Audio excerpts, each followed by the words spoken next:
Exodus 31 and verse 18, and he gave unto Moses, when he had made an end of communing with him upon Mount Sinai, 2 tables of testimony, tables of stone, written with the finger of the Most High.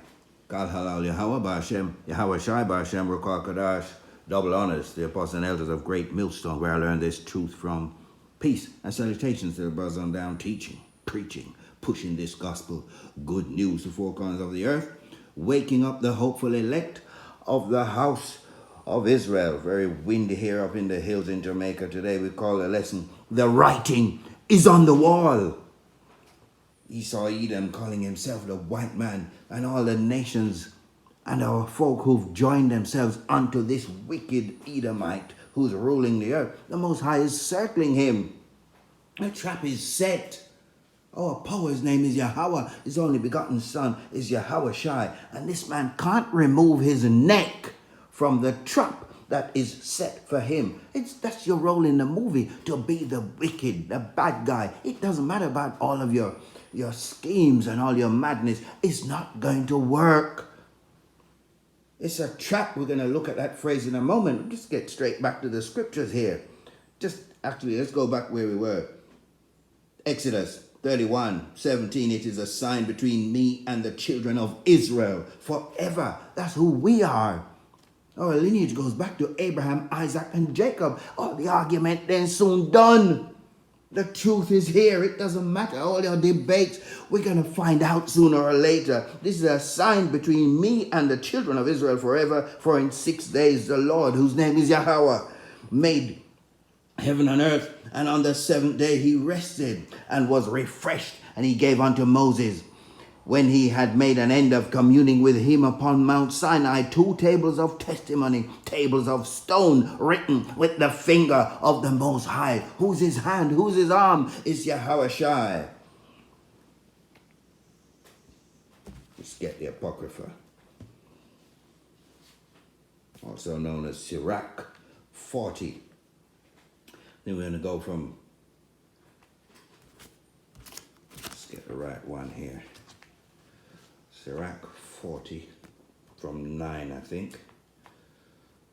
All of this is good, but let's just get a few. It's got half a dozen of these verses here. Death and bloodshed, strife and sword, calamities, famine, tribulation, and the scourge. That's what we're hoping is going to happen this year. We're scared, we're frightened, we're worried. Oh, but we're apprehensive. But our hope is in Yahweh Ba'Hashem, Yahweh Shai, one way or the other. I think this year, the elders and apostles are calling this year the hopeful year of Jacob's trouble. Death, bloodshed, strife, and sword, calamities, famine, tribulation, and the scourge. These things are created for the wicked, and for their sakes came the flood. All things that are of the earth shall turn the earth again, and that which is of the waters doth return unto the sea. All bribery and injustice shall be blotted out, but true dealing shall endure forever. The goods of the unjust shall be dried up like a river, and shall vanish with noise like a great thunder in the rain. What noise is this? Nuclear nightmare is coming to this earth. Mutually assured destruction.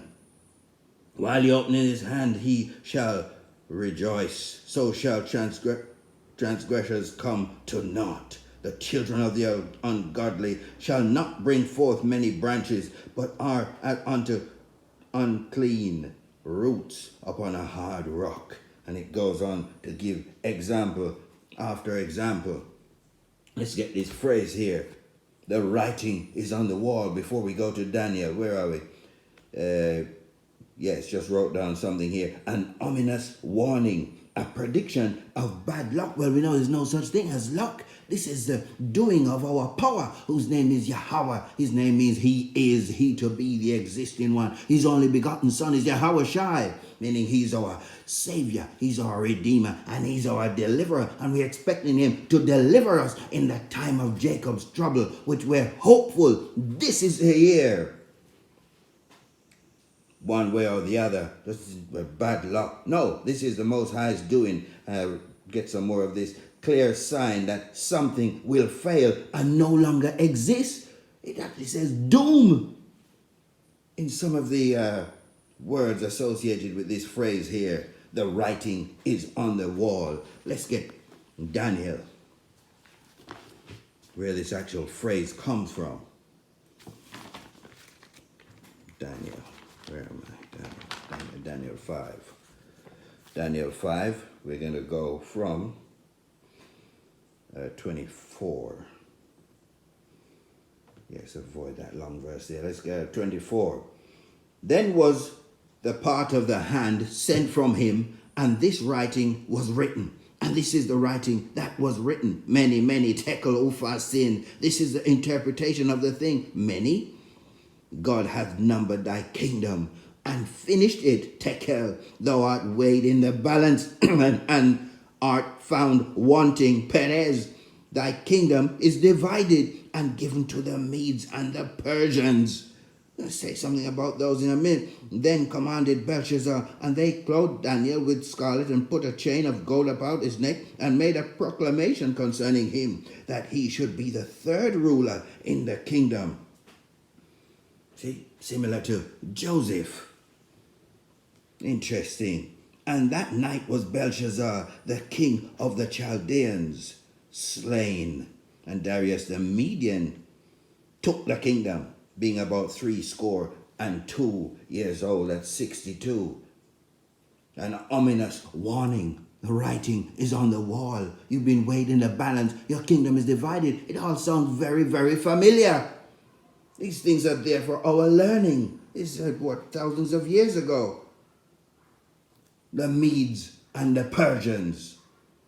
Today, that's the Russians and the Iranians. And who did they take down? The Chaldeans. Who are the modern day Chaldeans? Babylonians. Babylon the Great, the virgin daughter of Babylon, which is America, the great whore that sits on top. That's the headquarters of Esau, Edom, the beast system, the European Union, NATO, North Atlantic Treaty Organization, with America and of course Canada. Sitting on top, the great whore, who is getting ready and agitated right now against Babylon the Great. It's the Medes against and the Russians. That's who they are. With the Persians, firmly called it Armenia. This is the same people, Iran, who are teaming up, heading up the charge to attack, send down missiles on that whore. No new thing on the earth. And that's Ecclesiastes 1 and 9. We're not going to go to that. Judgment is near. Let's get Isaiah 30. Isaiah 30.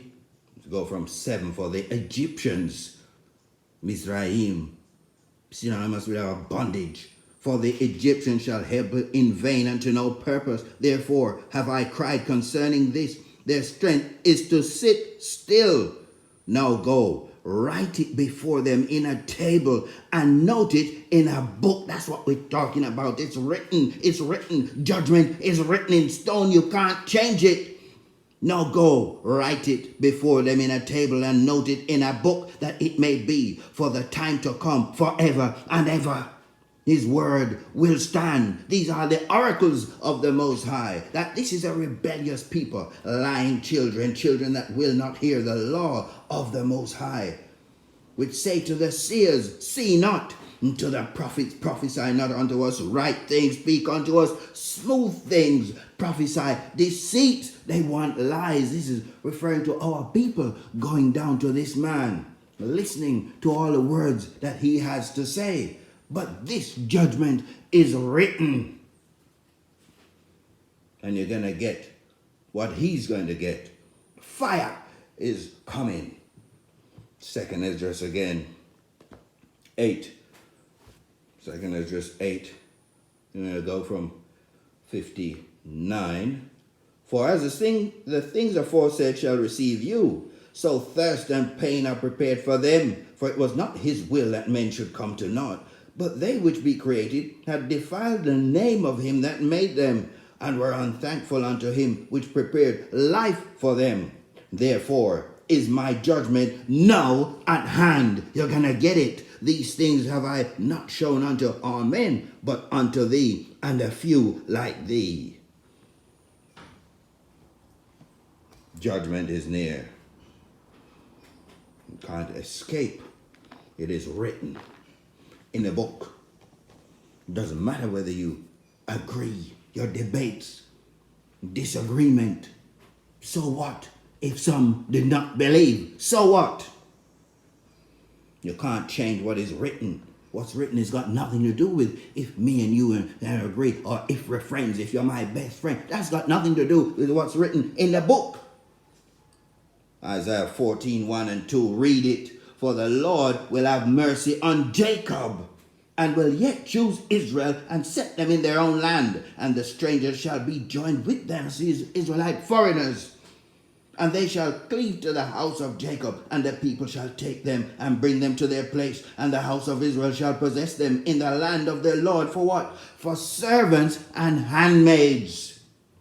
And they shall take them captives, whose captives they were. How many different interpretations can there be of it? This is slavery for the other nations. And they shall rule over their oppressors. Verse 20, thou shalt not be joined with them in burial, because thou hast destroyed thy land and slain the people. The seed of evildoers shall never be renowned. That's to say, they're never going to be honored. Prepare slaughter for his children, for the iniquity of their fathers, that they do not rise, nor possess the land, nor fill the face of the world with cities like they've done in the past. You're not going to do it this time. You can't remove your necks from the judgment that is written.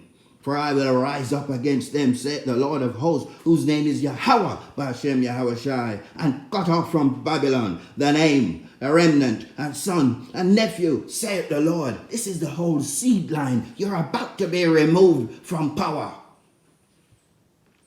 And after your slavery totally removed from the earth. Actually, let's